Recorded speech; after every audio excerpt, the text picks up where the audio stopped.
Bueno, buenos días, tardes, noches. Hoy vamos a ver los diferentes tipos de sonido en salas cinematográficas. Vamos a ver un poco la evolución de cómo fue evolucionando la mezcla cinematográfica y cómo fueron llegando los diferentes tipos de mezcla cinematográfica. Cómo nos llega a nosotros el sonido como espectadores. Durante décadas el sonido se mantuvo monofónico, había un parlante en el medio de la pantalla, y bueno, y todo lo que era plano sonoro y todo lo que sucedía en la pantalla venía de la pantalla propiamente dicho, por un solo parlante. Y como ya se los había anticipado la otra vez, cambia al sonido estéreo, que eso tenía una trampa, porque en realidad no era una imagen estéreo, se llamaba estéreo porque venía en dos canales, pero que lo que hace el sonido estandarizado estéreo, que es el sonido Dolby estéreo, decodifica en 4 canales: un izquierdo, derecha, centro y un surround. O sea, esa fue la primera evolución importante que hizo el sonido y tal vez fue una de las más importantes. Había dos cosas. El sonido mono, yo tuve, ya los años me hicieron vivir ese cambio a mí, acá en la Argentina. En realidad lo que sucede en la Argentina es parecido a otros países de Latinoamérica como México, Brasil, donde siempre los adelantos tecnológicos de instalación ahora cada vez son más rápidos, pero se suceden una década después. En esa época pasaba eso. Entonces, yo les contaba la otra vez que el Dolby Stereo se inaugura con la primera película de la Guerra de las Galaxias, y acá llega a mediados de los 80, una cosa así. Esto creo que fue en el 77 la película de la Guerra de las Galaxias. Pero no solo progresa en cantidad de canales, sino que progresa principalmente en la calidad del sonido que nos llega, en la definición del sonido que nos llega. Y viene de la mano de Dolby, de una empresa. Antes que Dolby logre poner su sonido, su Dolby estéreo, hubo un montón de pruebas, de intentos de hacer un cine espectáculo donde hubo experimentos de sonido cuadrafónico,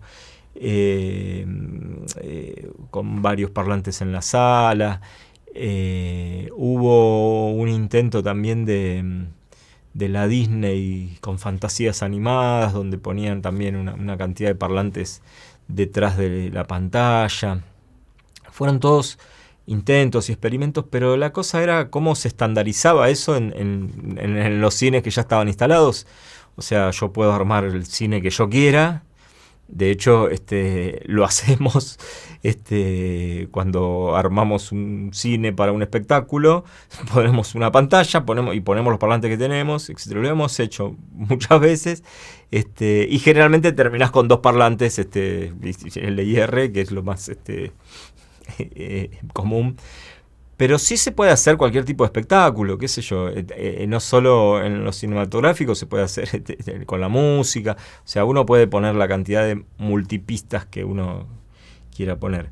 Pero el que logró estandarizar el multipista, propiamente dicho, fue Dolby. ¿Y cómo lo logró? Esto es interesante para ver el avance tecnológico, cómo logró una empresa imponerse y llenarse de plata además. Y bueno, yo lo vi qué hizo Dolby y se los quiero contar. Hasta la década del 70 había un problema que era, además del tema que usaban un sonido monofónico, que era la definición que se lograba tener en la sala, pero no solamente por los parlantes, por la tecnología que había en la época, ni los amplificadores, sino también por la película en sí misma. O sea, no se olviden que la película contiene el fílmico contiene la imagen y el sonido. Pero les decía que otra cosa era la tecnología y lo que había en emulsión cinematográfica. Las emulsiones que había hasta esa época condicionaban el espectro de sonido, o sea, condicionaban la definición, condicionaban hasta dónde llegábamos de agudos. ¿Por qué? Porque el grave, cuando uno escucha un sonido grave, que sería esto que nosotros vemos acá, no había un problema. Es como la cantidad de píxeles, o sea, digo, es algo muy parecido ahora en una computadora o en una foto. Ustedes, si tienen cierta definición, si tienen menos definición, van a tener píxeles más grandes. Pero cuando nosotros queremos más definición, necesitamos píxeles más chicos. Bueno, esto es lo mismo. La emulsión que había hasta esa época no permitía que tengamos sonidos más agudos porque necesitaban más definición, que son estos que se ven acá. O sea, es el sonido agudo sería los hilitos más finitos y el sonido grave sería las formas más redondeadas que vemos acá. Entonces ya había un problema con el tema de la emulsión. Las emulsiones fueron progresando y ya los negativos, ya en la década del 70 empezaban a poderse empezaban a mejorar. Podíamos tener un rango de frecuencias un poco más amplio. Entonces, Dolby logra... Dolby era una empresa que el primer logro grande que hacen y que se hacen recontra famosos y millonarios y lo venden a todo el mundo es cuando aparecen las cintas magnéticas, cuando aparecen a nivel popular, en los cassettes, los magazines, o sea, todo lo que aparece de cinta magnética. La cinta magnética tenía un problema que era que, o sea, el disco vos no lo podés copiar a otro disco, lo tenés que imprimir, tenés que hacer, bueno, es otra tecnología. Pero la cinta magnética, vos podés hacer una copia, podés, bueno.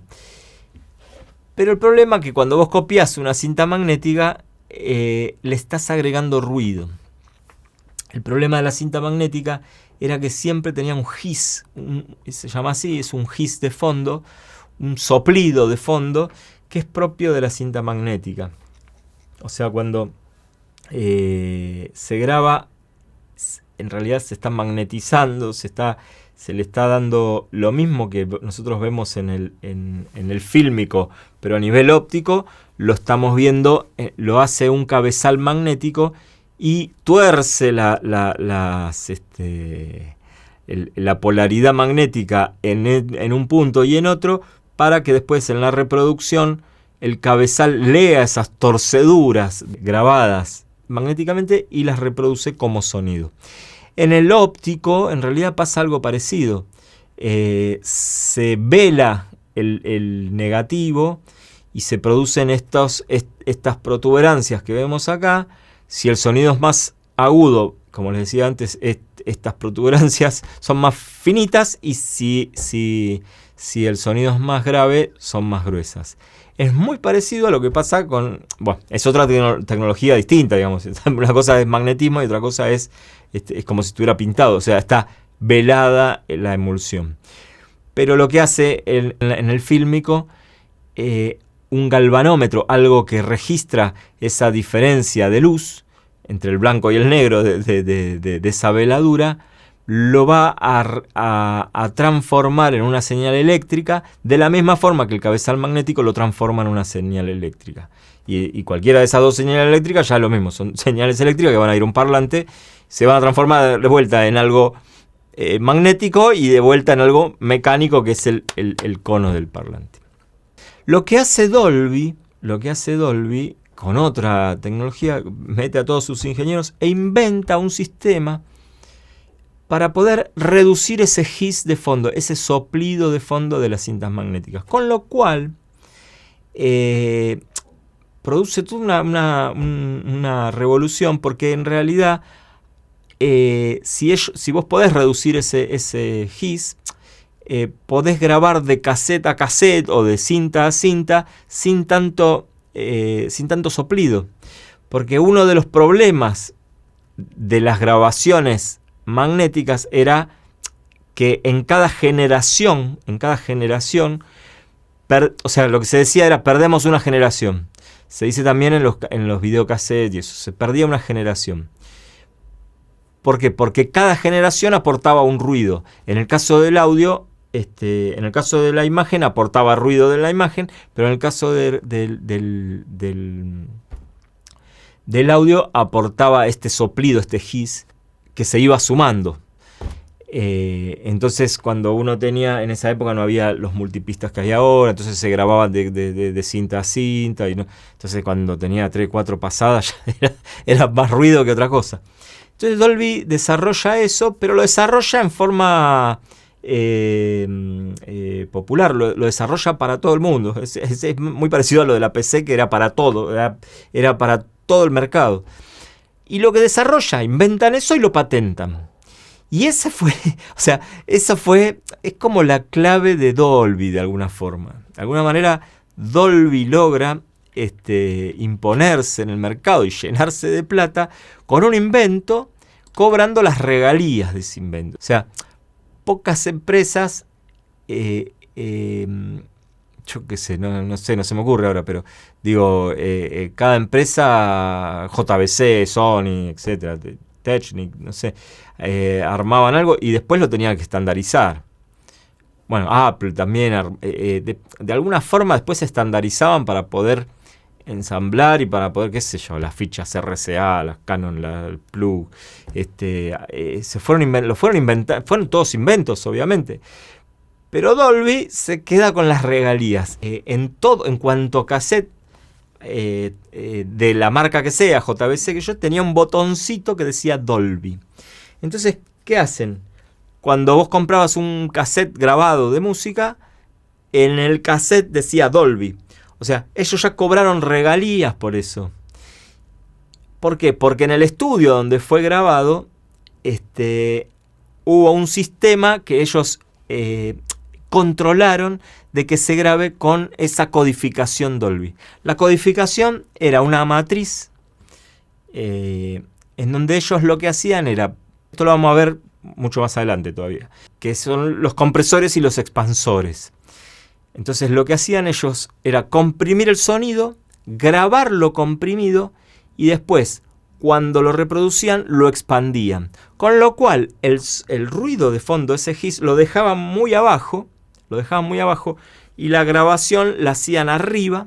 Esto lo vamos a ver más adelante. Entonces cuando expandían, el sonido, el soplido ese se reducía y era casi, o sea, lo reducían al máximo. Entonces era una matriz de expansión-compresión. Pero vos necesitas las dos matrices. Necesitas la matriz cuando grabaste y la matriz para reproducir. Y ahí estaba el tema, que es lo mismo que aplican ellos después en las salas cinematográficas. Y que es lo mismo que después THX basa su control de calidad. ¿Se acuerdan esto que yo les decía? Que uno puede hacer una grabación, pero después lo tenés que reproducir exactamente como vos, donde vos mezclaste esta película. O sea, uno tiene que tener la certeza de que esa mezcla, eso que uno está escuchando, va a llegar al espectador en una sala donde esté calibrada, ecualizada y calibrada, de la misma forma que está calibrada la sala que uno está mezclando, porque si no va a llegar a otra cosa, y el sonido es así siempre, o sea, el sonido y la imagen. La imagen tiene una ventaja que es tangible, la imagen de alguna forma. Entonces si uno tiene un fuera de foco, le va a achacar la culpa a la sala, porque no creo que hayan dejado un fuera de foco en la película. Pero en el sonido no lo sabés. Y ese es uno de los temas, me voy a meter en un lío, pero que me quisiera meter, digamos. Es una de esas sonceras argentinas donde dice, el sonido argentino es una porquería. Ah, las películas argentinas tienen un sonido de porquería. Hasta que no evolucionó el sonido, y hasta los 80, 90, hasta los 90 diría yo, cambió el sonido en la Argentina, yo les diría que el sonido en la Argentina tiene el mismo nivel, y increíblemente, o sea, digo, tiene estándares internacionales muy, muy, muy parecidos a otros países. O sea, no vale menospreciarlo así, salvo que ciertas películas no tengan los medios, o no se pueda, o no quieran, o no sepan, no sé. Pero la calidad técnica, la cuota técnica se puede cumplir. Pero como está eso, que yo lo llamo soncera, como está eso, si uno va a ver una película nacional, lo primero que dudas es de la película y no y no de la sala. Que no pasa lo mismo con una película del gran mercado extranjero, digamos. Bueno,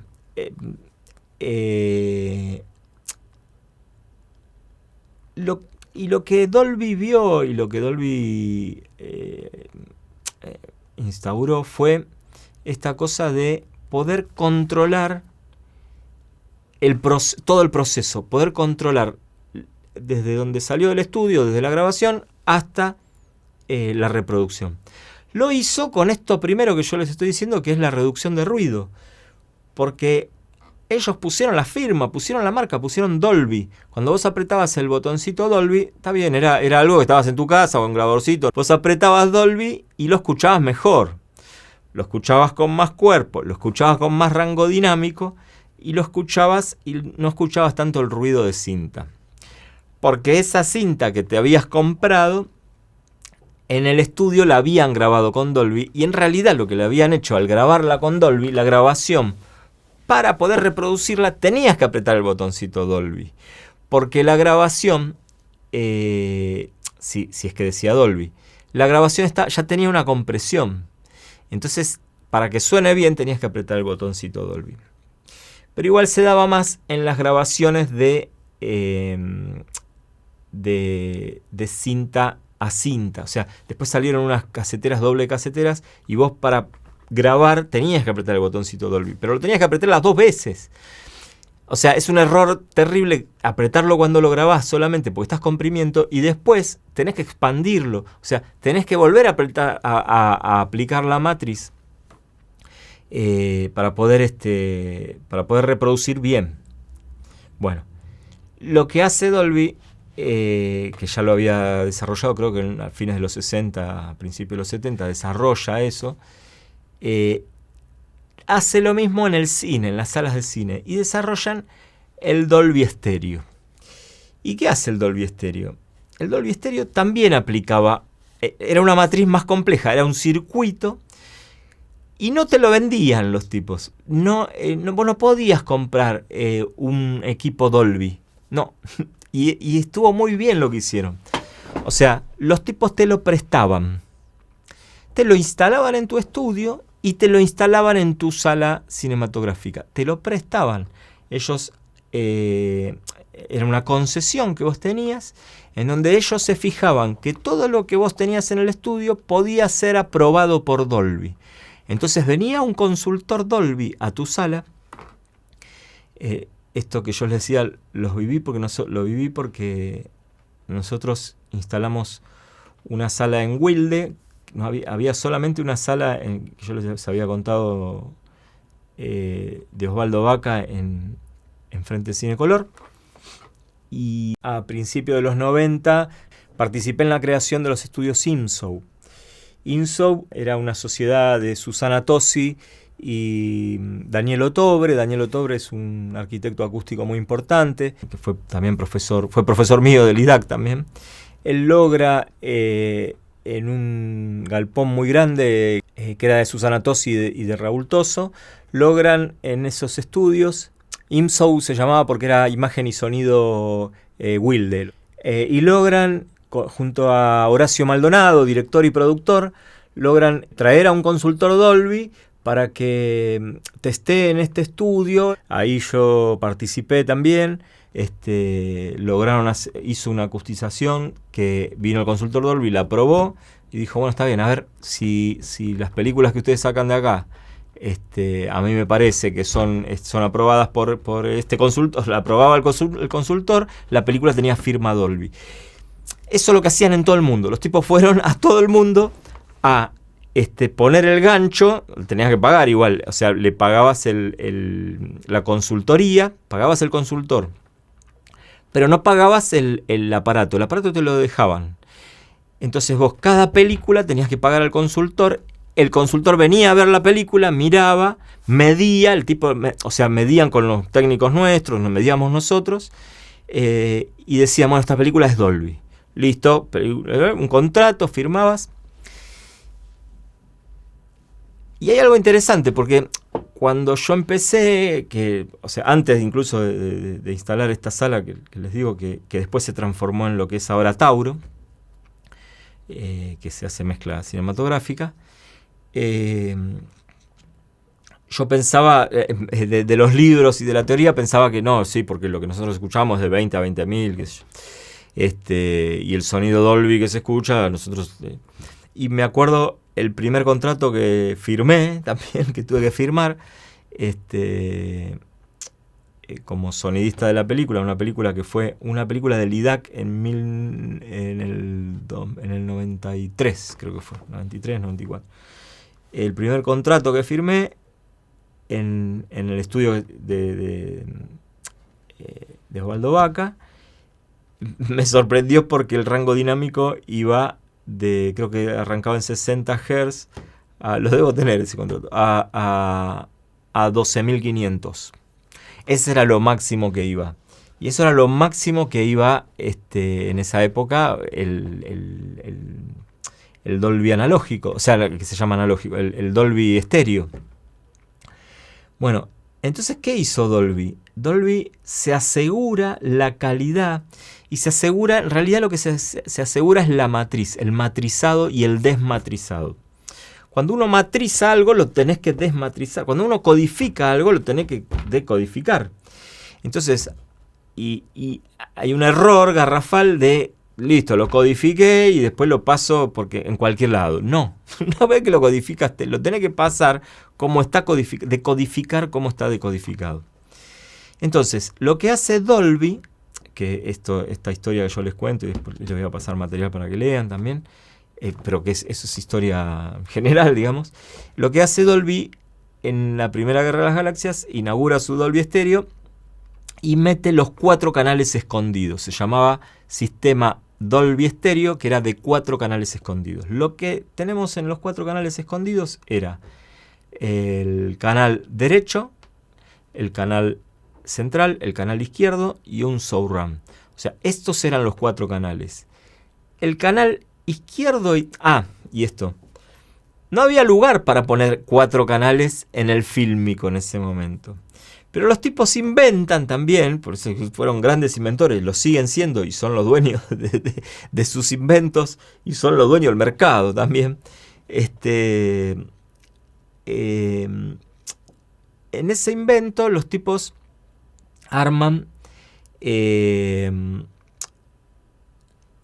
lo siguiente. Ellos logran meter en el fílmico, en el espacio que ocupaba el mono, logran dividirlo y se dan cuenta que pueden poner 2 bandas, pero no 4.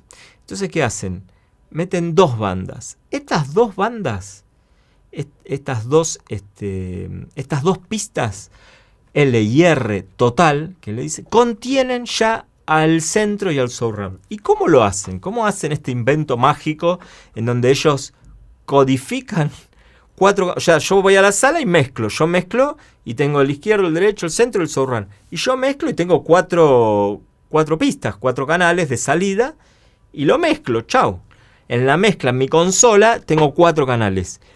Pero esos 4 canales se rutean y van a los 2 totales. O sea, entran al codificador Dolby. Acá está el codificador Dolby. Entro con 4 canales y salgo codificado con 2 canales que se van a ir a grabar a la cinta, al sonido óptico. y sale la película con el L y el R. Entonces es un sistema muy versátil además, porque además de todo, vos podés llegar a dejar ese L y R total codificado y pasarlo en 2 canales también si querés.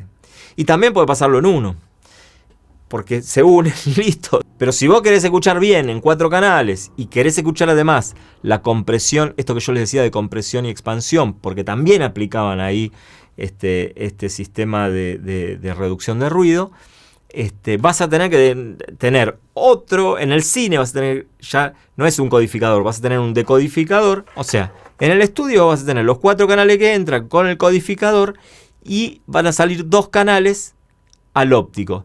Y en el cine vas a venir con el óptico, vas a tener un decodificador que entran los 2 canales y vuelven a decodificar y de acá salís a 4 canales, a los 4 parlantes de la sala, L, R, central y surround. ¿Cómo hacen esto? Así como les expliqué que el otro sistema era por compresión-expansión, esto es así. Ellos logran, agarran estos 4 canales, todo lo que va a L lo mandan a L, todo lo que va a R lo mandan a R. El canal que va al centro lo dividen en 2 de igual potencia y queda en L y LR el centro. O sea, L, R queda en L y R. El centro me queda en los 2 canales por igual, lo suman al L y el R, o sea, es como que lo mezclan con el L y lo mezclan con el R, el centro, o sea, más o menos lo que hace el oído, es bastante sencillo eso. Y todo lo que va en el surround, el último que me queda, todo lo que va en el surround, también lo dividen, esta es la matriz Dolby, también lo dividen en partes iguales, en L y en R, lo dividen, pero le cambian la fase. Lo ponen a contrafase. ¿Para qué lo ponen a contrafase? Lo ponen a contrafase para que después en el decodificador de la sala, en el desmatrizador, entienda qué va a tener que mandar a cada canal. O sea, lo que tiene que pescar el decodificador es cómo mandó las cosas a un lado, al otro, para que yo sepa, yo soy el decodificador, yo voy a saber, esto que me vino, es como, no sé, un código, esto que está acá y acá, todo lo que está igual, con la misma fase, va al centro. Todo lo que está igual, pero a contrafase, va para atrás. Ese es el sistema. O sea, digo, igual es más elaborado. O sea, es más elaborado porque en realidad todo lo que está sonando en el centro y todo lo que está sonando atrás suena más bajo, atenuado, pero está contenido igual. Es difícil sacarlo, es muy difícil. En L y el R también. Lo que me da a mí es una sensación de que lo que está atrás sale solo de atrás, lo que está en el centro sale solo en el centro y lo que está en L y en R sale solo en L y en R. En los años 80 hacen un upgrade del Dolby Stereo y logran una separación un poco mejor. Pero hay algo muy interesante, que es que para que nosotros nos dé esa sensación de que los sonidos que están en el surround están solamente en el surround, utilizan el efecto Haas. Eso que vimos el otro día, lo utilizan. Entonces retrasan todo el frente completo, L, R y C, lo retrasan esos 6 milisegundos para que, por más que tengamos una filtración y lo escuchemos aunque sea más bajo en los canales L y R, lo escuchemos en el frente, lo mismo que está en el surround, lo vamos a escuchar bien patente, bien fuerte lo que viene de atrás, pero además lo anticipan utilizando el efecto Haas y nos da la completa sensación que esos sonidos vienen de atrás. Esto lo aprendí a los porrazos, porque en las primeras películas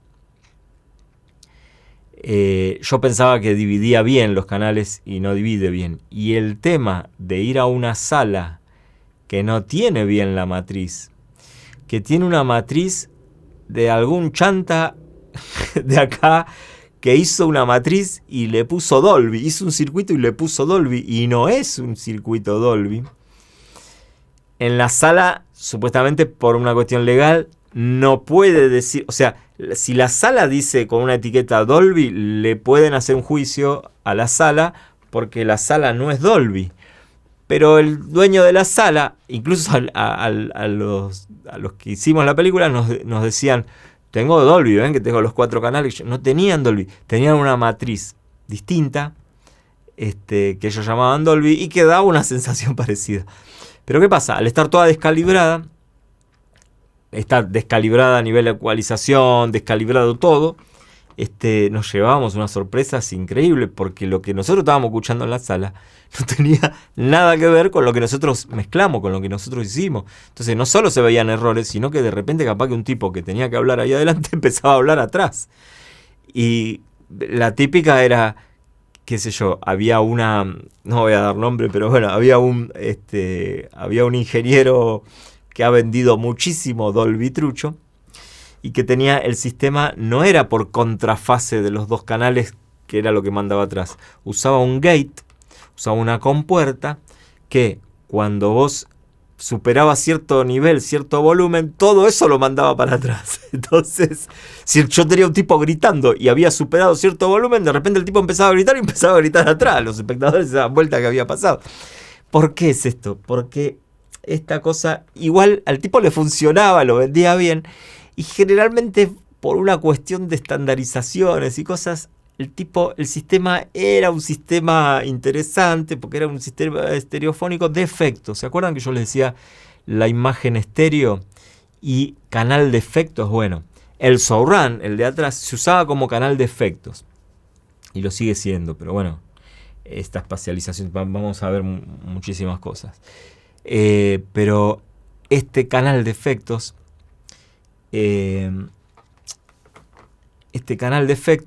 se usaba al principio, después de varias pruebas fallidas, y se usaba solamente en algunos toques, en algunos momentos donde yo necesitaba sorprender al público. Era un espectáculo. Entonces, estaba en la Guerra de las Galaxias, escuchaba una explosión y pasaba para atrás. Era un efecto, pero la película transcurría.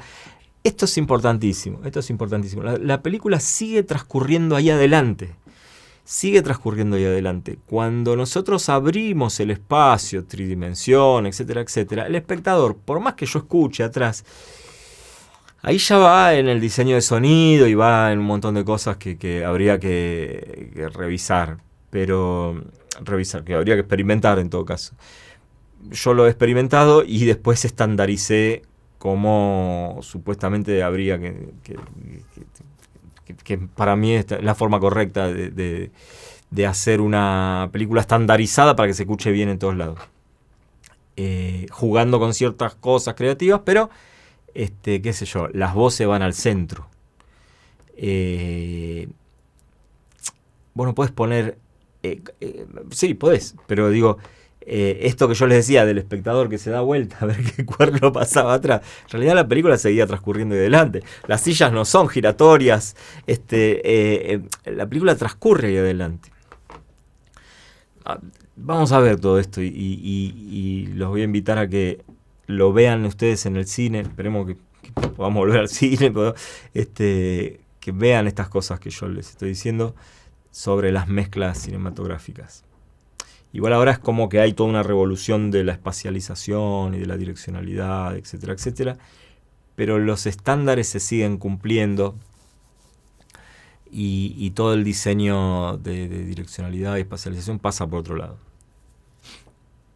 Hay más espacialización que direccionalidad. La espacialización con el tema de las reverb sí se usa mucho atrás, se usan mucho las músicas atrás, pero las voces siguen estando en el centro. Tienen que estar en el centro, salvo que yo quiera lograr un efecto. Entonces, cuando yo digo esto de la imagen estereofónica, que les decía antes que no existía, lo que yo estoy logrando con abrir la tridimensionalidad del sonido, estoy logrando efectos. Estoy haciendo todo a costa de efectos, no de imagen estéreo. Estoy mintiendo las imágenes estéreos para que a todos los espectadores les lleguen efectos y cosas y que puedan apreciar la tridimensionalidad, el espacio.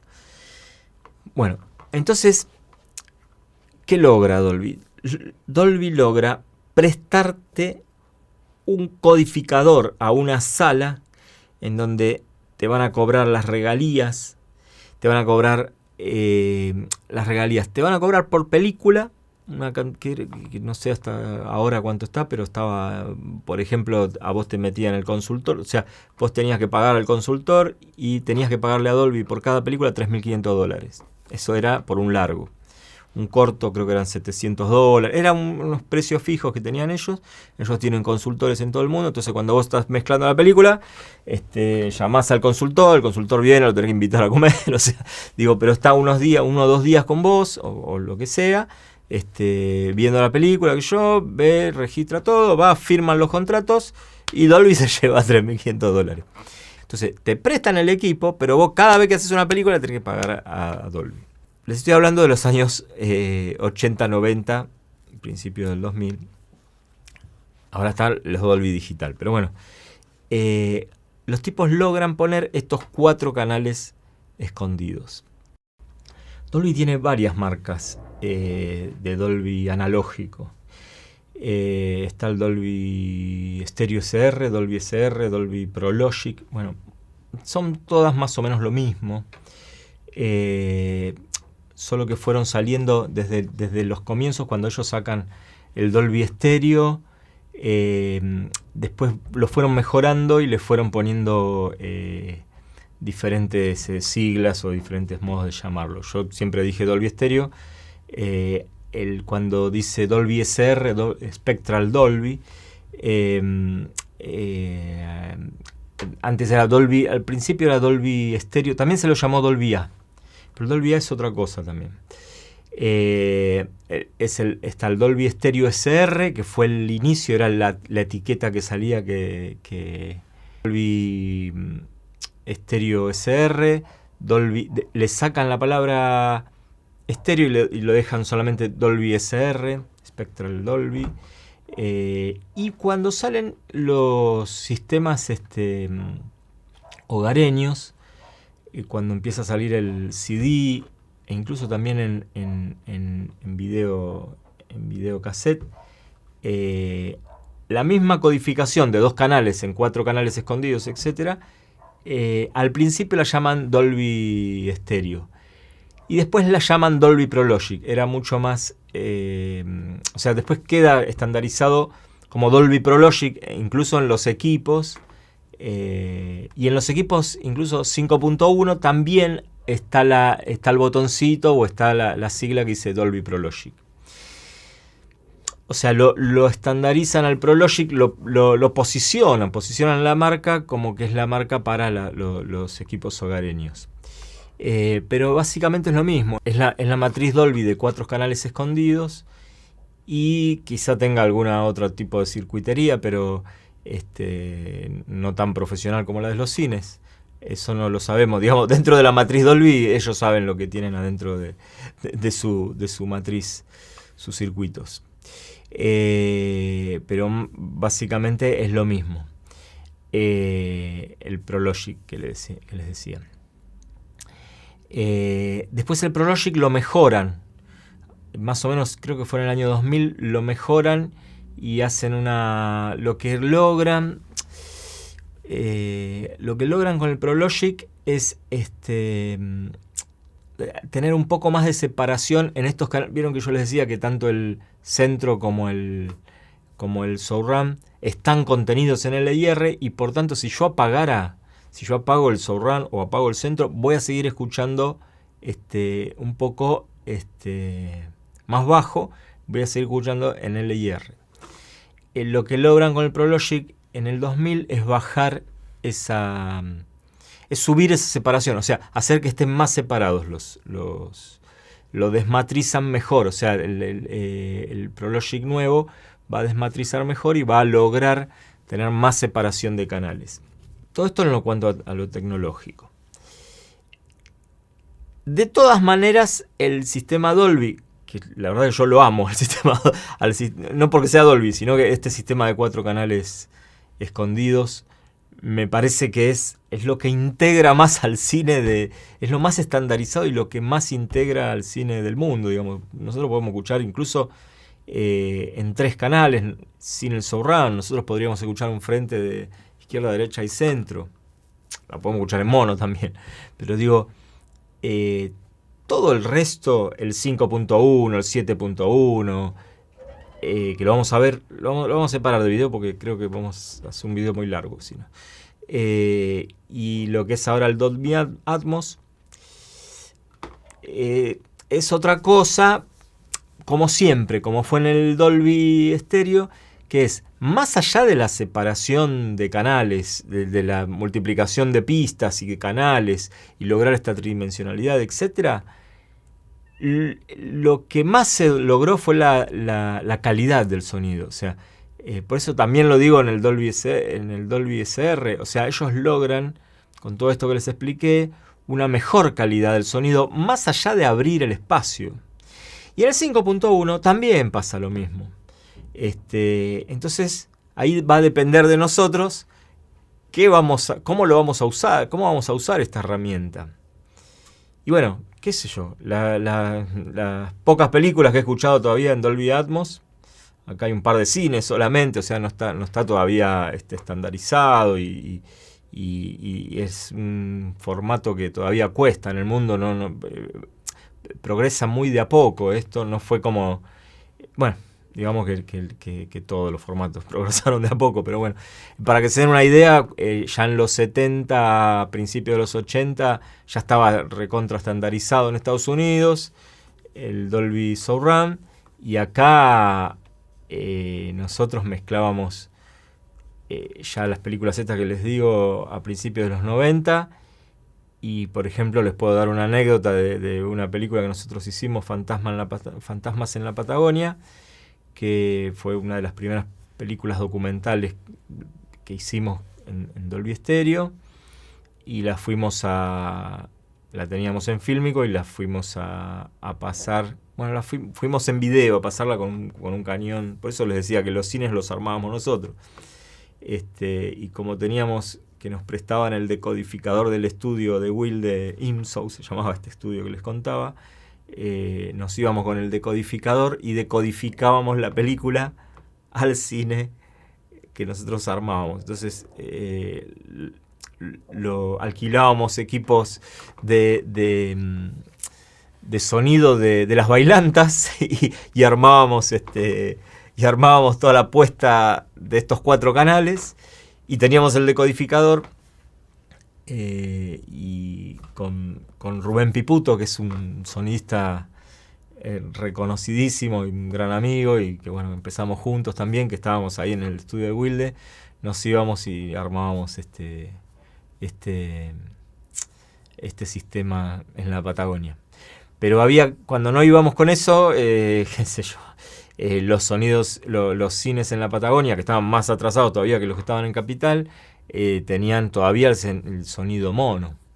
Entonces, estamos hablando del año 95, 96, y era terrible el sonido que tenían. O sea, era un parlante que cualquier parlante que encontraba por ahí tirado era mejor. O sea, parlantes que estaban hechos pelotas, desconados, y era un parlante tenían atrás de la pantalla. Y ese era el sonido de esa época. Por eso les digo, hasta que se instaló el sonido de 2 canales, digamos que ahora también hay cine que todavía siguen con sonido muy, muy, muy precario. Pero bueno, eso es una realidad. Lo que les decía, que el Dolby Atmos, que lo vamos a aplicar ahora, lo vamos a dividir y lo vamos a aplicar en el próximo video, no está todavía instaurado. Y lo que les decía, que el Dolby Atmos, las pocas películas que vi, yo la verdad que no veo, no está explotado el sonido, o no está bien desmatrizado, no se aprecia. La verdad que no se aprecia semejante sistema de ingeniería para lo que es vi algunas películas de Marvel, películas que se podría apreciar muy bien. Y es todo esto que yo les digo del sonido espectáculo, sonido de efectos, qué sé yo.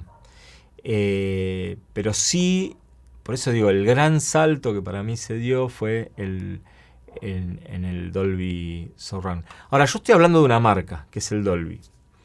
Y por algo hablo de esta marca, porque es la marca que se instaló en todas partes del mundo. Hubo otra marca que se llama Ultra Stereo. Ultra Stereo tenía otra política,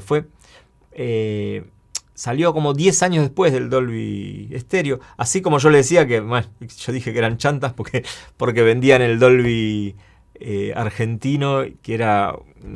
A ver, la crítica mía era que vendían como Dolby un sistema desmatrizado, una matriz de 4 canales, y era otra cosa que vendían, esto que yo les decía del gate y eso.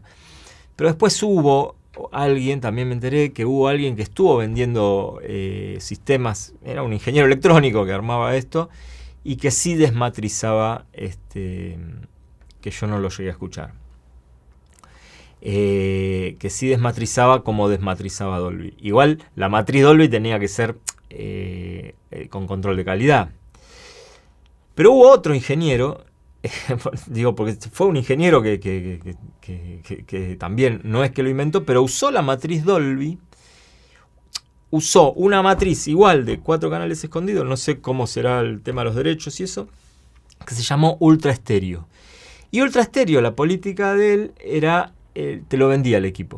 O sea, el equipo vos lo comprabas, no era caro, y comprabas el equipo para matrizar Ultra Stereo.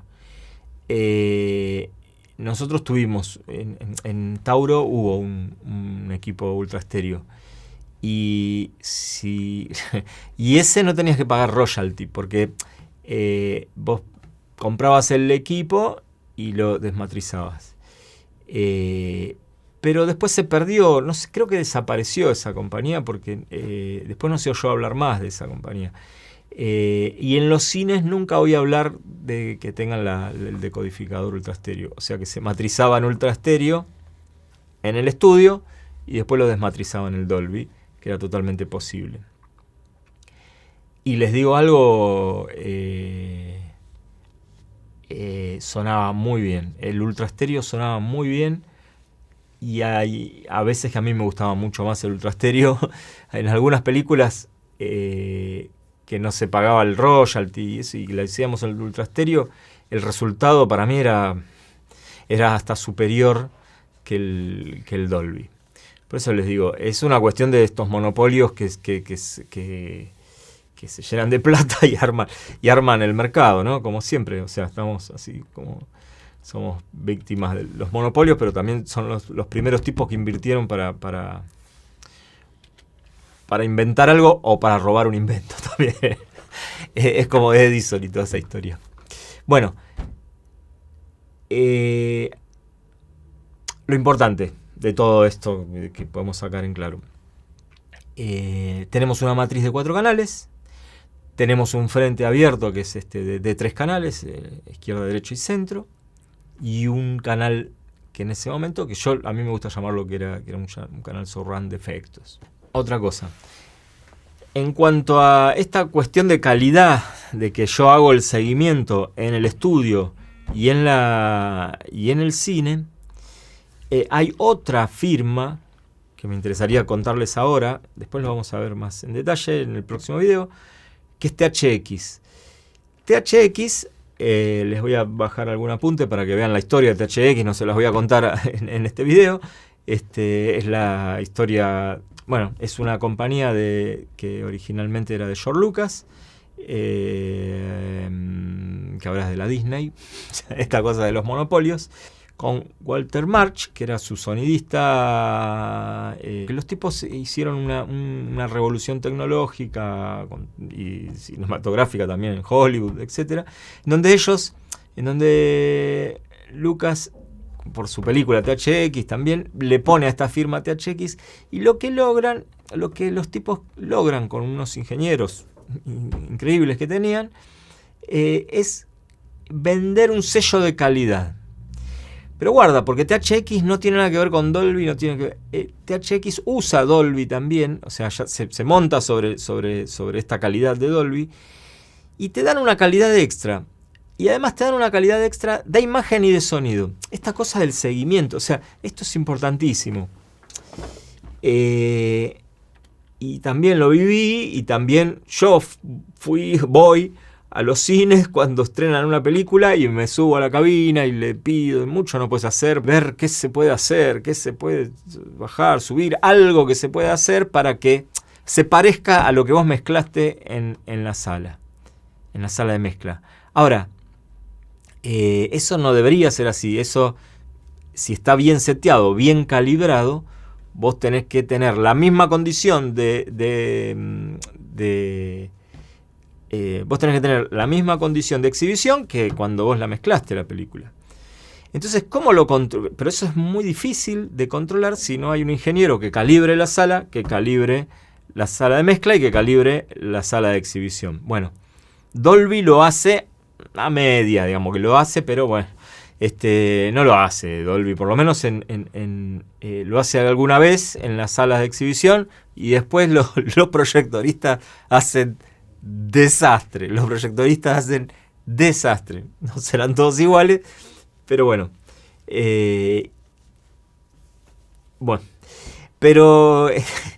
Pero lo que hace THX, cuando vos tenés una sala THX, te venden el sello de calidad también, igual que Dolby, te cobran y te siguen de cerca. Y los tipos controlan la calidad de la imagen y del sonido. ¿Y qué hacen los tipos? Vos decís, bueno, yo quiero poner un cine.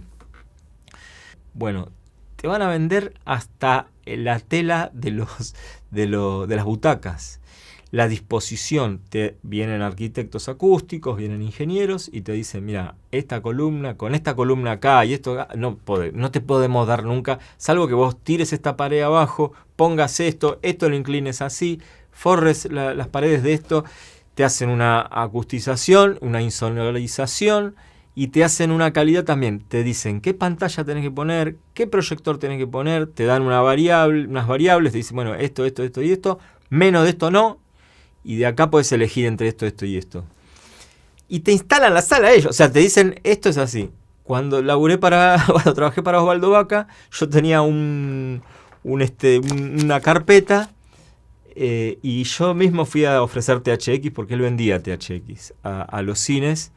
Pero no vendí nada porque obviamente era algo muy caro, era carísimo. Y ahí estaba hasta, por eso le digo lo de las telas, estaba el muestrario de telas de butacas, había muestrarios fotos. Entonces, si vos aceptabas eso, aceptabas que vengan unos ingenieros a que te hagan la construcción de tu cine, o si ya estaba construido, que te cambien la pantalla, que te cambien los parlantes, todo, te ponían las marcas Una vez que ellos tienen todo eso, ellos vienen después y te lo van y te van manteniendo eso y viendo que no te corras de ese nivel de calidad. Y lo mismo pasa con la sala de mezcla.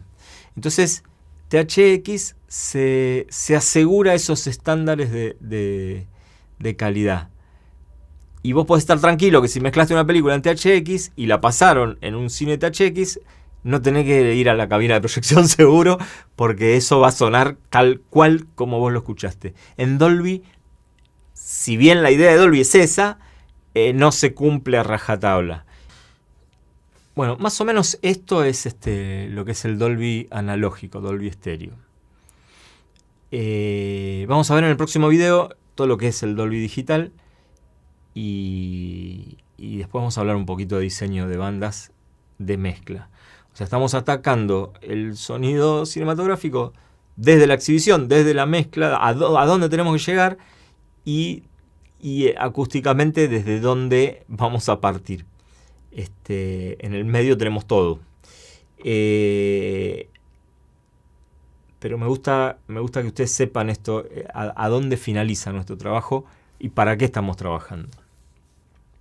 Técnicamente, y vamos a ver lo que es el diseño de sonido con esa herramienta y con ese soporte que nosotros tenemos. Así que vamos a ir al próximo video. Así que hasta luego y seguimos con el Dolby 5.1, etc. Muchas gracias.